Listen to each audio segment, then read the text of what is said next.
प्रश्न एक परिवार में 2 शिशु हैं।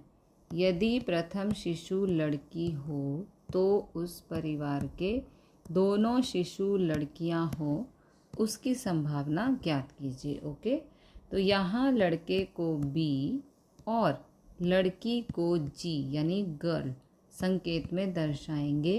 एक परिवार में 2 शिशु हैं, इसके कुल परिणाम यानी कि U बराबर N हो सकते हैं। दोनों बॉयज़ हो सकते हैं, एक बॉय एक गर्ल हो सकते हैं, एक गर्ल एक बॉय हो सकते हैं, या दोनों गर्ल्स हो सकते हैं। तो 1 2 3 4 बराबर 4, N बराबर आ गया 4। ए बराबर प्रथम शिशु लड़की हो वह घटना। ए के सानुकूल परिणाम M बराबर, देखो लड़की है प्रथम शिशु और यहाँ पर दोनों लड़कियाँ हैं, तो ये हो गए 2, यानी कि M बराबर आ गया 2। P of A is equal to M by N। M है 2, N है 4, कैंसिल किया, ये आ गया 1/2। ओके, B बराबर दोनों शिशु लड़कियां हो ऐसी घटना। ओके, B के सानुकूल परिणाम M बराबर एक ही केस में दोनों लड़कियां हैं, तो ये हो गया 1, M बराबर 1। P ऑफ B बराबर M बाय N। M है 1, N है 4, ये आ गया 1/4। A इंटरसेक्शन B बराबर प्रथम शिशु लड़की हो, ओके, और दोनों शिशु लड़कियां हो। तो आप देख सकते हो लड़की लड़कियां मतलब कि लड़की कॉमन है। जब कोई भी चीज़ कॉमन हो तो A इंटरसेक्शन B आएगा। A इंटरसेक्शन B के लिए सानुकूल परिणाम M बराबर है जी। एक ही केस में प्रथम शिशु लड़की है और दोनों शिशु लड़कियां हैं इज इक्वल टू 1, तो M बराबर आ गया 1। ओके, तो P of A intersection B is equal to M by N। M है 1, N है 4। प्रथम शिशु लड़की हो ऐसी शर्त पर दोनों शिशु लड़कियां हों, अर्थात घटना A बन चुकी है, उसी शर्ताधीन घटना B बने, उसे संकेत में B/A से दर्शाएंगे। ठीक है, देखो इसने क्या कहा है, प्रथम शिशु लड़की हो ऐसी शर्त पर दोनों शिशु लड़कियां हो। प्रथम शिशु लड़की हो और फिर दोनों शिशु लड़कियां हो, इस कंडीशन में A बन चुकी है, उसी शर्ताधीन घटना B बने, उसे संकेत में B/A से दर्शाएंगे। ओके, तो यहाँ पर P ऑफ B/A अपॉन में A है, तो यहाँ पर P ऑफ A आएगा और B/A में ऊपर हमेशा इंटरसेक्शन आएगा। ओके, तो A इंटरसेक्शन B है 1/4, P ऑफ A है 1/2। अब यहाँ पर 1/4 गुणा इसका हो गया रेसिप्रोकल, तो ये हो गया 2/1। 2 एकम 2, 2 दूनी 4, कैंसिल करने पर आ गया 1/2। This is the answer. प्रश्न 2 संतुलित पासों को एक साथ उछाला जाता है। यदि दोनों पासों पर के अंकों का योग 7 से अधिक हो तो दोनों पासों पर समान अंक मिले, उसकी संभावना का मान ज्ञात कीजिए। ओके, तो जब हम 2 पासों को एक साथ फेंकते हैं, इस प्रयोग के कुल प्राथमिक परिणाम यानी कि N होते हैं 36, कुछ इस प्रकार से। देखो इसको लिखते कैसे हैं, सबसे पहले 1 के साथ सभी नंबर 1 1 1, आगे 1, पीछे देखो 1 2 3 4 5 6, फिर 2 के साथ सभी नंबर 1 2 3 4 5 6, फिर 3 के साथ सभी नंबर 1 2 3 4 5 6। इस तरह से 2 पासों को एक साथ फेंकने पर हमें 36 रिजल्ट मिलते हैं। तो यहाँ पर U बराबर यानी कि निर्दर्श अवकाश हो गए 36। अब पार्ट A में ए बराबर दोनों पासों पर के अंकों का योग 7 से अधिक हो तो घटना ए के सानुकूल परिणाम। दोनों पासों पर के अंकों का योग 7 से अधिक। तो पहले देखते हैं कितने ऐसे पेयर हैं। 7 से अधिक, देखो 2 और 6 8, 3 और 5 8, 3 और 6 9, 4 और 4 8, 4 और 5 9। इस तरह से यहाँ पर 1 2 3 4 5 6 7 8 9 10 11 12 13 14 15 15 पेयर ऐसे हैं जिनको जोड़ने पर 7 से अधिक संख्या आती है। ओके, तो यहाँ पर m बराबर हो गया 15। ओके, तो P of A is equal to m by n। m है 15, n है 36। कैंसिल करेंगे, 5/12 आएगा। ओके, B बराबर दोनों पासों पर समान अंक हो उसे घटना B के सानुकूल परिणाम। तो B बराबर देखो दोनों पासों पर समान अंक 1 1 2 2 3 3 4 4 5 5 6 6। तो m बराबर हो गया 6। Okay, P of B is equal to m by n। m है 6, n है 36। कैंसिल करने पर 1/6 आएगा। अब हमें फाइंड करना है A इंटरसेक्शन B। इसका मतलब है दोनों पासों पर का योग 7 से अधिक हो और जब भी आएगा तो यहाँ पर हमें इंटरसेक्शन फाइंड करना है। दोनों पासों पर समान अंक आए, ऐसी घटना A इंटरसेक्शन B के सानुकूल परिणाम। देखो जो 7 से अधिक वाली घटना थी यानी कि A, और दोनों पासों पर समान अंक आए वो है घटना B। तो A और B में जो कॉमन पेयर्स हैं वो हमें यहाँ पर ले लेने हैं। तो कॉमन पेयर्स हैं 4, 4, 5, 5 और 6, 6। तो m बराबर हो गया 3। P of A intersection B is equal to m by n। m है 3, n है 36। कैंसिल करने पर 1/12 आएगा। अब घटना A बन चुकी है, उसी शर्ताधीन घटना B बने उसे संकेत में B बाय A से दर्शाएंगे। इज इक्वल टू यदि दोनों पासों पर का योग 7 से अधिक हो तो दोनों पासों पर समान अंक हो ऐसी घटना, यानी कि P of B by A। Upon में P ऑफ A लिखेंगे और ऊपर A intersection B। A intersection B है 1/12, P ऑफ A है 5/12। इसको यहाँ रेसिप्रोकल कर देंगे यानी कि पलट देंगे तो 12/5 हो जाएगा। 12 से 12 कट, आंसर आ गया 1/5।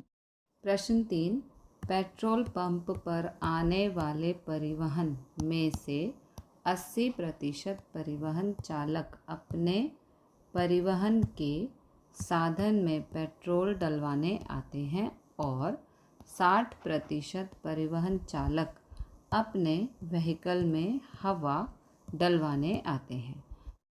50% परिवहन चालक पेट्रोल और हवा दोनों डलवाने आते हैं।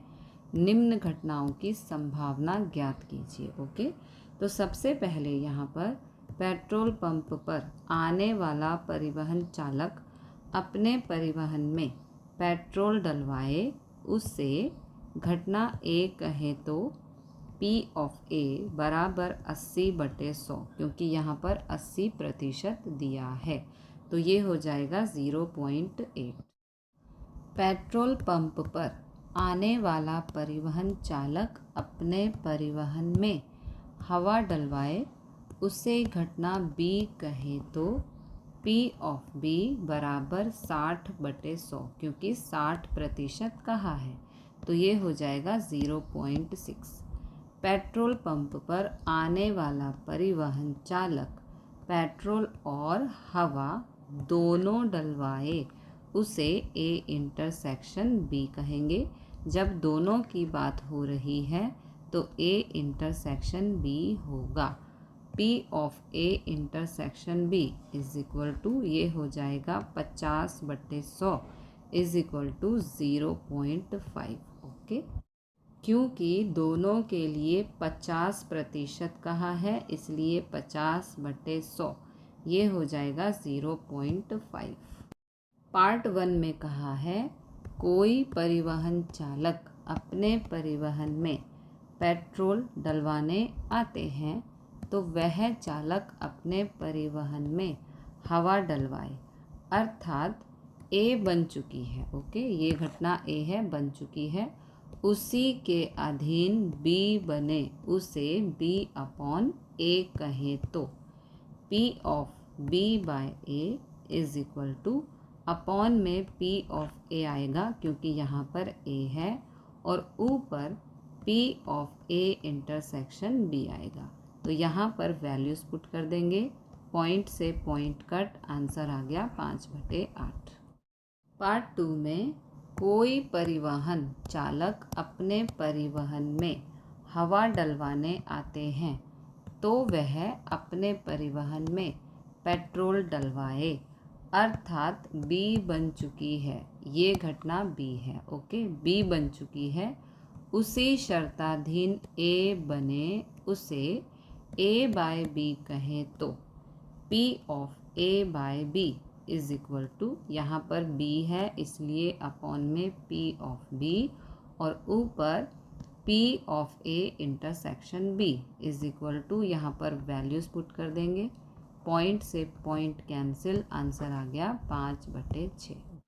प्रश्न 4, एक राष्ट्रीयकृत बैंक में 80% ग्राहक बचत खाता धारक हैं और 50% ग्राहक चालू खाता धारक हैं। 90% ग्राहक बचत खाता और चालू खाता में से कम एक खाता के धारक हैं।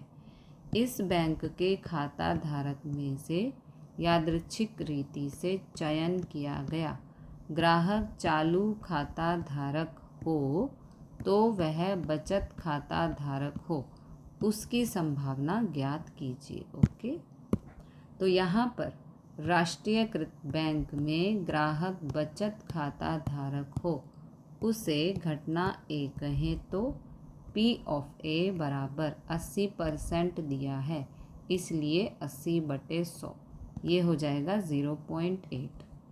राष्ट्रीयकृत बैंक में ग्राहक चालू खाता धारक हो, उसे घटना B कहें तो P of B is equal to 50% दिया है, इसलिए 50/100 ये हो जाएगा 0.5। अब ग्राहक बचत या चालू दोनों में से कम एक खाता धारक हो। जब भी या आएगा तो यहाँ पर यूनियन करना है। ओके, बने P of A union B is equal to, ये होगा 90/100 क्योंकि 90% दिया है, तो ये हो गया 0.9। अब संभावना के योग के नियम पर से ये सूत्र है, यहाँ पर वैल्यूज़ पुट करके सिंप्लीफाई करेंगे। इन दोनों को प्लस किया 1.3, ये प्लस है इधर आके माइनस, ये माइनस है इधर जाके प्लस। ओके, तो यहाँ पर माइनस करने पर आएगा 0.4। A बाय B बराबर ग्राहक चालू खाता धारक हो तो वह बचत खाता धारक हो, वह घटना, अर्थात घटना B बन चुकी है, उसी शर्ताधीन A बने। ओके, तो इसे हम P of A by B कहेंगे। यहाँ पर B है इसलिए अपॉन में P ऑफ B, ऊपर P of A intersection B, यहाँ पर वैल्यूज़ पुट कर देंगे, पॉइंट से पॉइंट हो गया कट, आंसर आ गया 4/5।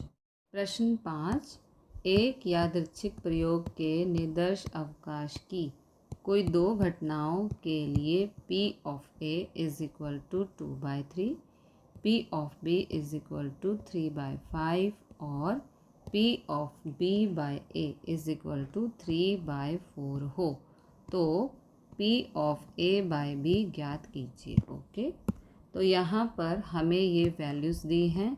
सबसे पहले P of B by A सूत्र पर से P of A intersection B प्राप्त करेंगे। Okay, P of B by A, यहाँ नीचे A है इसलिए P ऑफ A, ऊपर A इंटरसेक्शन B। अब वैल्यूज़ पुट करेंगे। P of B by A है 3/4, इंटरसेक्शन हमें फाइंड करना है। P ऑफ A है 2/3। अब 2/3 यहाँ भाग में है, इधर जाके गुणा हो जाएगा। 3 से 3 कट, 2 एकम 2, 2 दूनी 4, 1/2 आ गया। 1/2 का मतलब है 0.5, ये आ गया इंटरसेक्शन।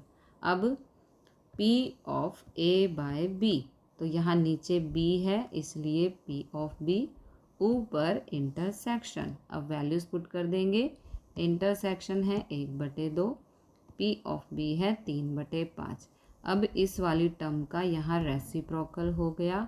अब कैंसिल कर देंगे, 5 एकम 5 और 2 तिया 6, तो ये आ गया P of A by B। Okay, प्रश्न 6, यदि घटनाएं A, M और F के लिए P ऑफ M बराबर P ऑफ F बराबर 1/2 हो तथा P ऑफ दिस 1/10 और P ऑफ दिस 1/2 हो, तो P ऑफ दिस और P ऑफ दिस ज्ञात कीजिए। ओके, तो यहाँ पर P ऑफ M बराबर है P of F 1/2, P of M बराबर 1/2 और P ऑफ F बराबर 1/2, दोनों को अलग अलग करके लिख दिया। Okay, P of A by M बराबर 1/10, P of A by F is equal to 1/2। अब यहाँ पर P of A by M, अब देखो नीचे M है इसलिए यहाँ पर P ऑफ M, ऊपर इंटरसेक्शन आएगा यानी कि A इंटरसेक्शन M। ठीक है, तो P of A intersection M, P of M यहाँ पर भाग में है, इधर जाएगा तो गुणा हो जाएगा। देखो ये गुणा हो गया। A बाय M है 1/10, P ऑफ M है 1/2, 1 एकम 1, 10 दूनी 20। ओके, अब P of A by F is equal to, देखो F नीचे है तो यहाँ पर P ऑफ F नीचे, ऊपर इंटरसेक्शन। ओके, यहाँ पर ये भाग हो रहा है, इस तरफ जाएगा तो गुणा हो जाएगा। देखो ये गुणा हो गया। अब A बाय F है 1/2, P ऑफ F है 1/2, तो 1 एकम 1, 2 दूनी 4, ये आ गया इंटरसेक्शन। मांगी गई संभावना 1/20 अथवा 0.05 और A इंटरसेक्शन F बराबर 1/4 अथवा 0.25 है। प्रश्न 7, एक संदूक में 2 सोने और 4 चांदी के सिक्के हैं, जबकि दूसरी संदूक में 3 सोने और 5 चांदी के सिक्के हैं। प्रत्येक संदूक में से यादृच्छिक रीति से एक एक सिक्का चयन किया जाता है। चयन हुए 2 सिक्कों में एक सिक्का सोने और एक सिक्का चांदी का होने की संभावना ज्ञात कीजिए। ओके, तो एक सिक्का सोने और एक सिक्का चांदी हो, यह घटना 2 प्रकार से बन सकती है।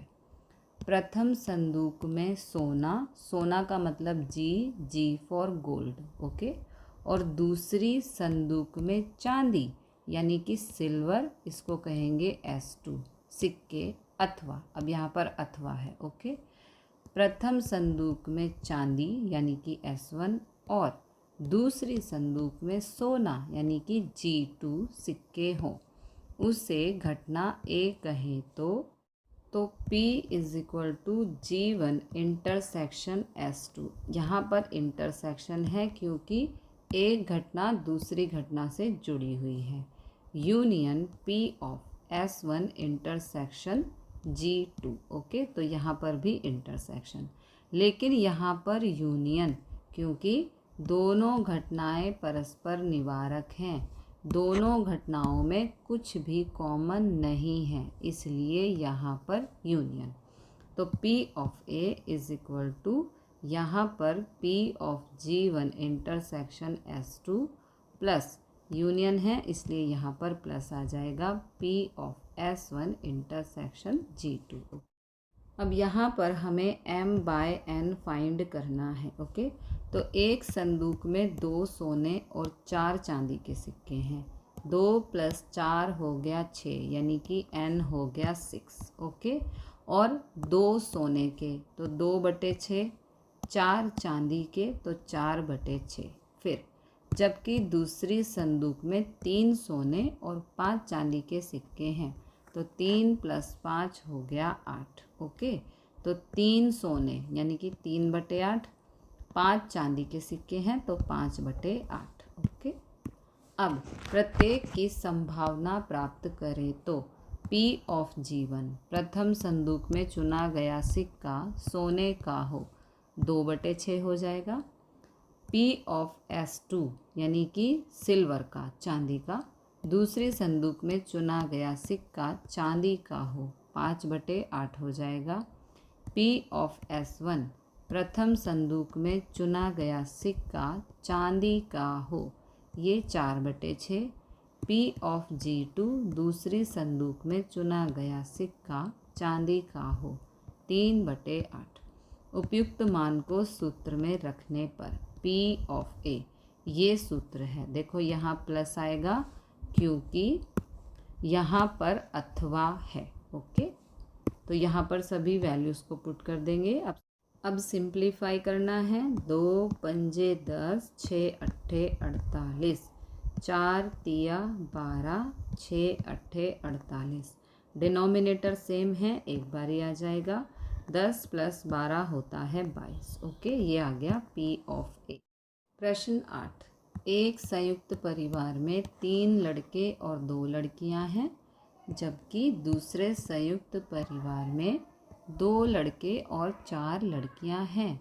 इन 2 संयुक्त परिवार में से एक संयुक्त परिवार चयन करके इसमें से यादृच्छिक रीति से एक शिशु चयन किया जाए तो वह लड़की होने की संभावना ज्ञात कीजिए। ओके, 2 संयुक्त परिवार में से एक परिवार का चयन किया जाता है, तो A बराबर प्रथम परिवार चयन हो ऐसी घटना P ऑफ A 2 में से 1, तो ये हो गया 1/2।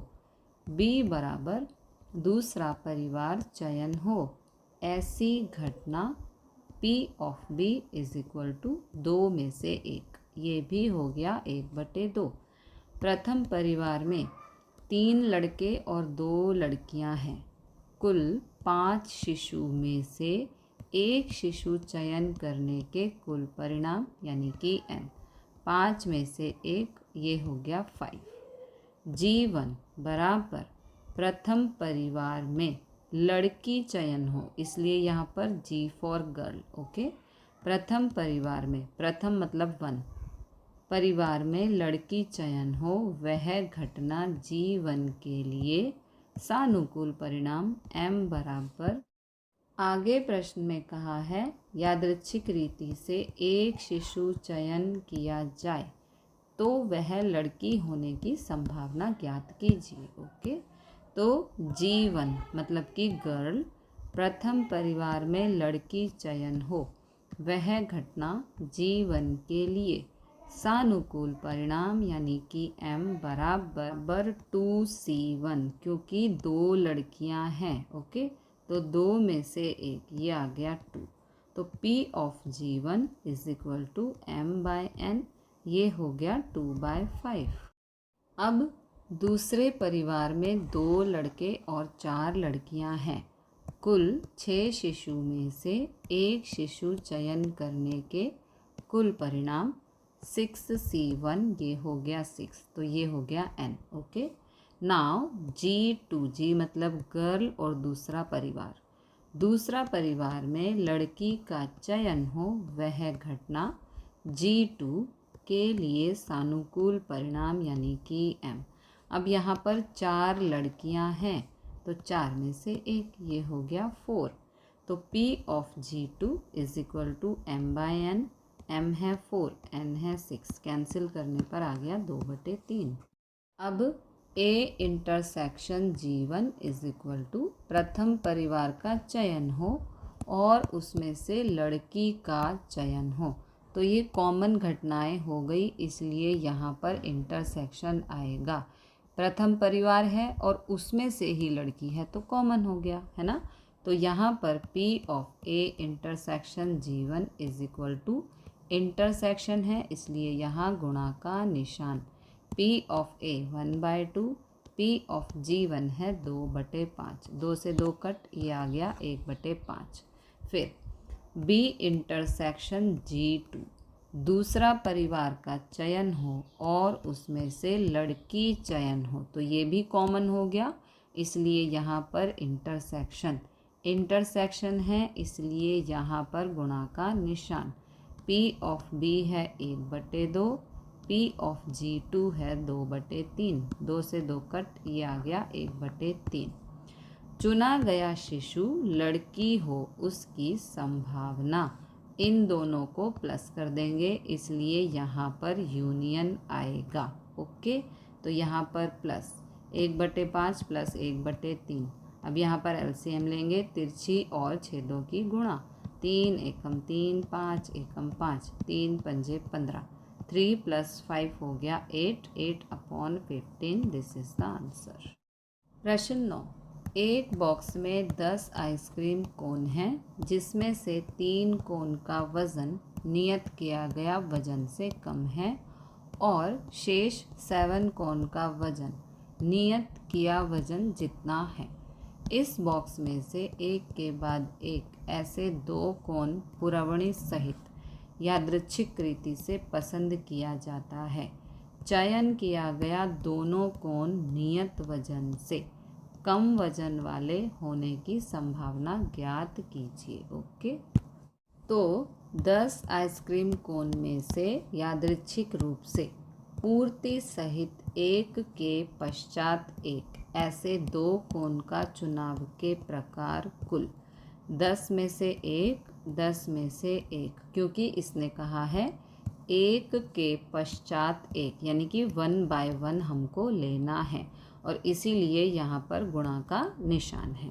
तो 10 में से एक 10, 10 में से एक 10, 10 गुणा 10 हो गया 100 is equal to n। Okay, इन समग्र चुनाव के प्रकार परस्पर निवारक एवं समसंभावी कहेंगे, इसलिए निदर्श अवकाश के घटक के परिणाम n बराबर 100 प्रथम चयन में कोण नियत वजन से कम हो, उस घटना को A कहें तो A के सानुकूल परिणाम 3 कोण हैं जो नियत वजन से कम हैं, 3 में से एक, ये बराबर हो गया 3, m बराबर 3। तो P of A is equal to m/n, m है 3, n है 10, यहाँ से 10। ओके, तो ये हो गया 3/10। दूसरा चयन में कोण नियत वजन से कम हो, उस घटना को B कहें तो चयन पूर्ति सहित है। B के सानुकूल परिणाम m बराबर 3 में से 1 बराबर 3, ये हो गया m। तो P of B is equal to m/n, m है 3, n है 10, ये आ गया 3/10। दोनों कोण नियत वजन से कम वजन वाले हों, उसे घटना A इंटरसेक्शन B कहेंगे, क्योंकि देखो दोनों कोण नियत वजन से कम वजन वाले हैं, तो दोनों एक जैसे यानी कि कॉमन हो गए। ओके, तो दोनों घटनाएं निरपेक्ष हैं। निरपेक्ष घटना की परिभाषा के अनुसार P of A intersection B is equal to intersection है, तो यहाँ गुणा का निशान आएगा। ये है P of A 3/10, P of B 3/10, 3 तिया 9, 10 धाम 100। This is the answer. प्रश्न 10, फिल्म CD रखने के एक रैक में कुल 10 CD हैं, जिसमें 6 सीडी एक्शन फिल्म की और 4 सीडी ड्रामा फिल्म की हैं। इस रैक में से एक के पश्चात एक ऐसे 2 सीडी पूर्ति रहित पद्धति से यादृच्छिक रीति से चयन की जाती है। पूर्ति रहित का मतलब है यहाँ पर अगर हमने एक बार सीडी निकाल ली है तो उसको दोबारा काउंट नहीं करेंगे। ओके, चयन हुई 2 सीडी में प्रथम सीडी एक्शन फिल्म की और दूसरी सीडी ड्रामा फिल्म की हो, उसकी संभावना ज्ञात कीजिए। ओके, 10 सीडी में से यादृच्छिक रूप से पूर्ति रहित एक के पश्चात एक ऐसे 2 सीडी चयन की जाती है। ओके, चुनाव के कुल प्रकार तो देखो, पहले 10 में से एक निकालनी है, तो 10 में से हमने एक निकाल ली, तो फिर बची 9, तो 9 में से एक निकालनी है। ठीक है, क्योंकि इसने कहा है पूर्ति रहित पद्धति से, यानी कि एक बार हमने सीडी निकाल ली तो उसको दोबारा हम काउंट नहीं कर सकते। 10 में से एक निकालेंगे तो 9 बचेगी, फिर 9 में से एक निकालेंगे। ठीक है, तो 10 में से एक 10, 9 में से एक 9, और यहाँ पर गुणा का निशान लगेगा क्योंकि एक के पश्चात एक है, तो ये हो गया 90। ओके, अब प्रथम चयन में सीडी एक्शन फिल्म की हो, उसे घटना ए कहें तो ए के लिए सानुकूल परिणाम 6 में से 1, क्योंकि यहाँ पर कहा है कि 6 सीडी एक्शन फिल्म की है, तो 6 में से 1 हो जाएगा। ओके, तो ये हो गया 6, m बराबर 6, P of A is equal to ये हो जाएगा 6/10, m है 6, n है 10। दूसरा चयन में सीडी ड्रामा फिल्म की हो, उसे घटना B कहें तो B के लिए सानुकूल परिणाम यानी कि m 4 में से 1, तो ये हो गया 4। ओके, दूसरा चयन करते समय रैक में 9 सीडी होगी। प्रथम चुनाव की गई एक्शन फिल्म की सीडी वापस नहीं रखी जाएगी, है ना, इसलिए कुल परिणाम यानी कि n 9 में से 1 बराबर 9। P of B is equal to m/n, m है 4, n है 9।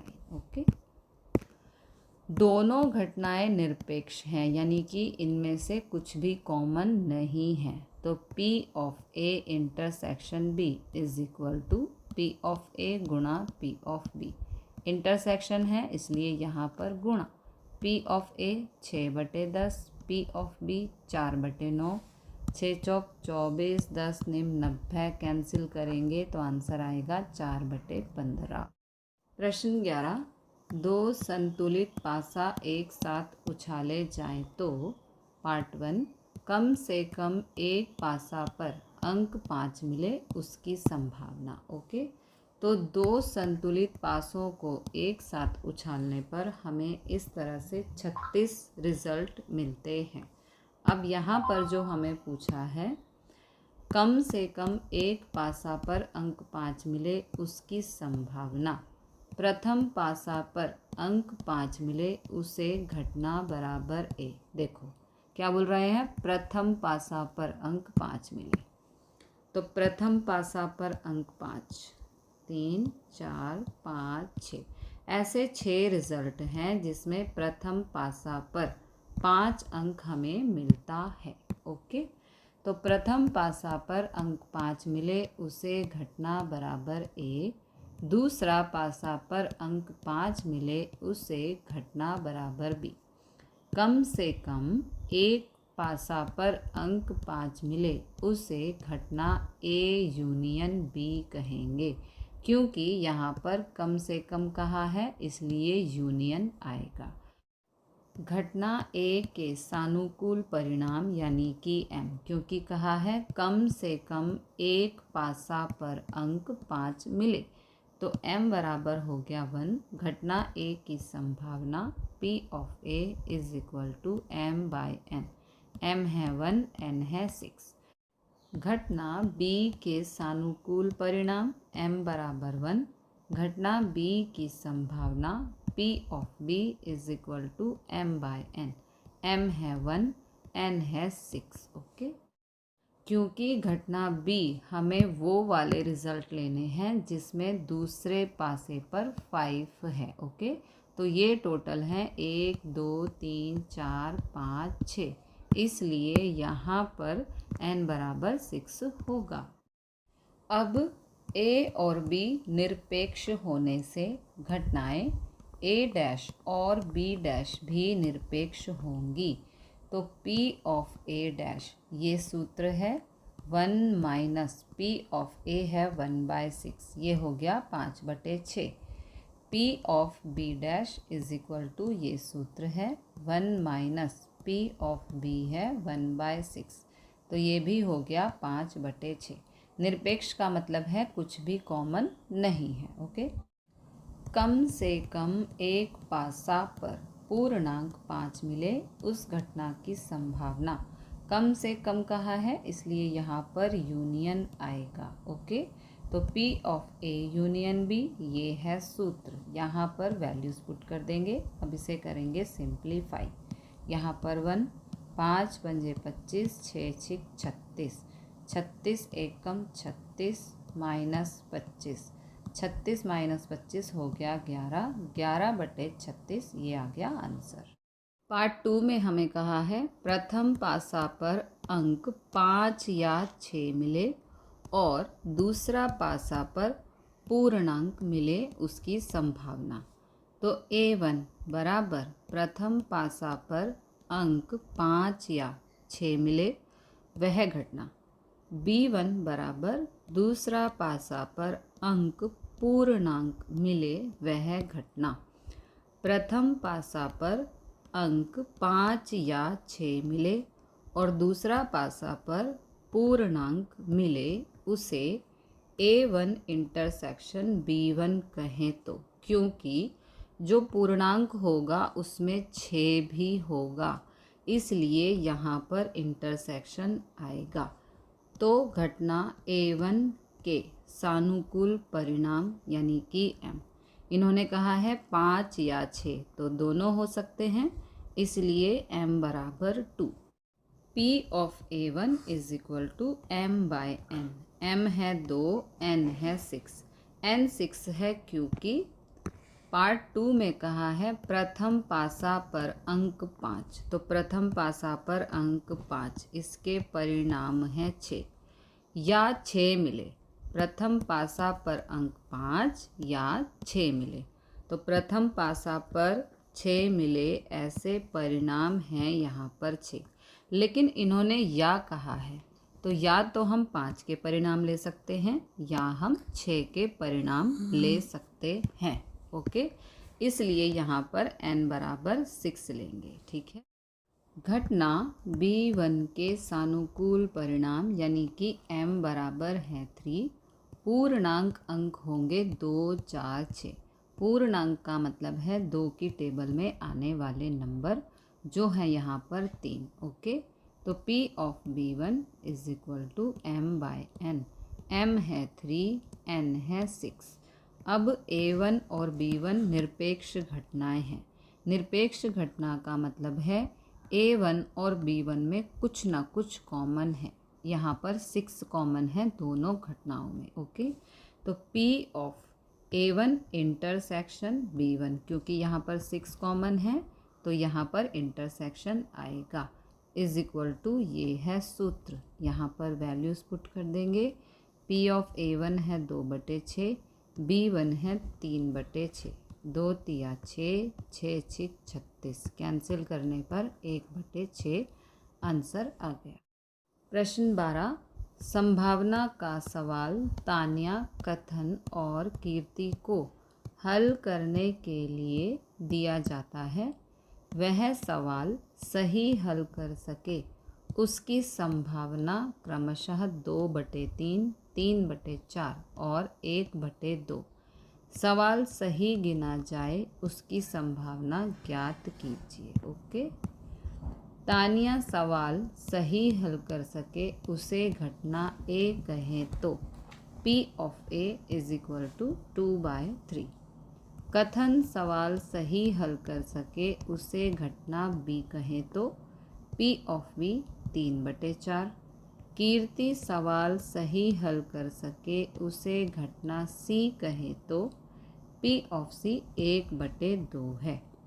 घटना A की पूरक घटना यानी कि A की उल्टी घटना, पूरक का मतलब होता है उल्टा, वो होगा P ऑफ A डैश, है ना, यानी कि ये होने की और ये कोई काम नहीं होने की। जब डैश लग जाए दैट मीन्स नेगेटिव, काम नहीं हो रहा है। इस P ऑफ A डैश का सूत्र होता है 1 - P ऑफ A। ठीक है, वही हमने यहाँ पर अप्लाई किया है। तो 1 - 2/3 1/3 हो जाएगा। B की पूरक घटना यानी कि P of B dash is equal to 1 - 3/4, ये 1/4 हो जाएगा। C की पूरक घटना यानी कि P of C dash is equal to 1 - 1/2, ये 1/2 हो जाएगा। ओके, अब सवाल सही हल हो सके अर्थात ABC में से कम एक घटना घटे। कम से कम कहा है इसलिए यहाँ पर यूनियन आएगा।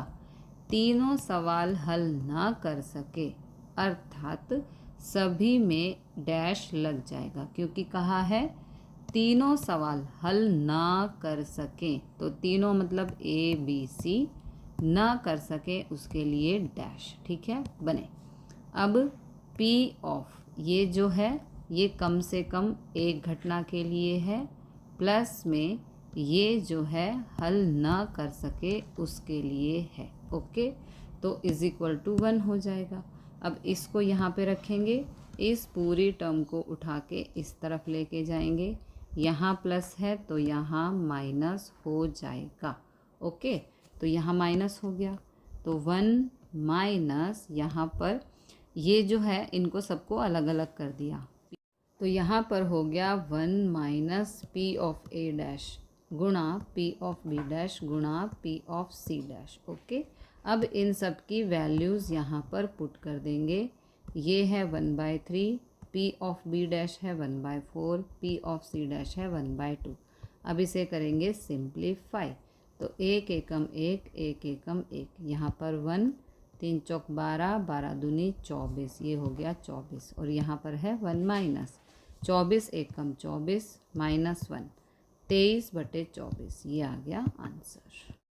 यहाँ पर और है इसलिए यहाँ पर प्लस आया है। ओके, प्रश्न 13, एक व्यक्ति A यह 5 में से 3 प्रयत्नों में निशाना लगा सकता है, जबकि व्यक्ति B यह 6 में से 5 प्रयत्नों में निशाना लगा सकता है।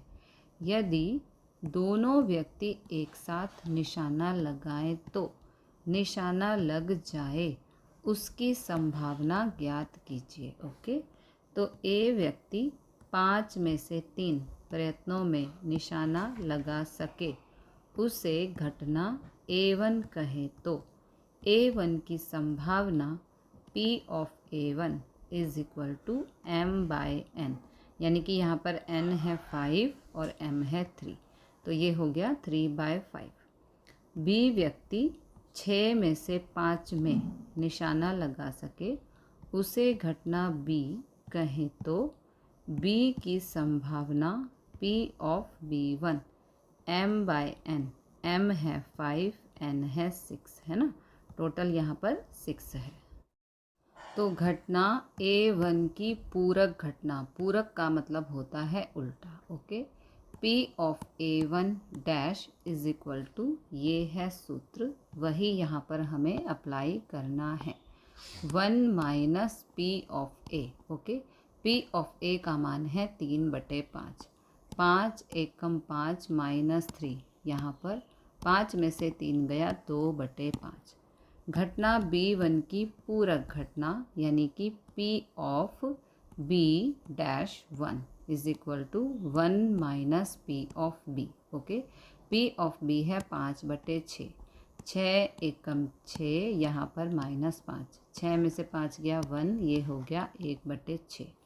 दोनों व्यक्ति एक साथ निशाना लगाएं तो निशाना लगे, अर्थात कम से कम एक घटना बने, उसे A1 यूनियन B1 कहें। ठीक है, यहाँ पे कहा है कम से कम, इसलिए यूनियन आएगा, तो P of A1 union B1 बने।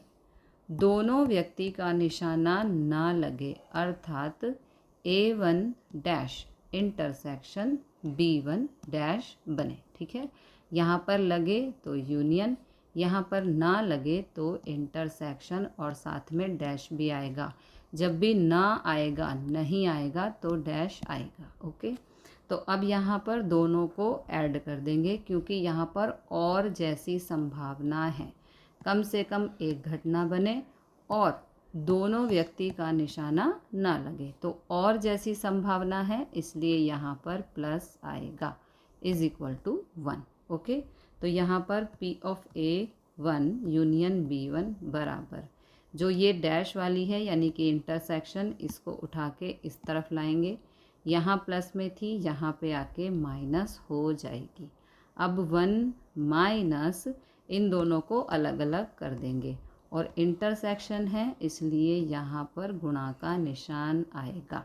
ओके, अब वैल्यूज़ पुट करके सिंप्लीफाई कर देंगे, तो यहाँ पर ये 1 minus P of A dash, 1 का मान था 2/5 गुणा P ऑफ B डैश, 1 का मान था 1/6। तो यहाँ पर ये 1, 2 एकम 2, 5 6 30। ओके, 30 एकम 30 -2, 30 में से 2 गया 28/30, कैंसिल किया तो 14/15, ये ही है आंसर। प्रश्न 14, व्यक्ति A यह 90% किस्से में सत्य बोलता है, जबकि व्यक्ति B यह 80% किस्से में सत्य बोलता है।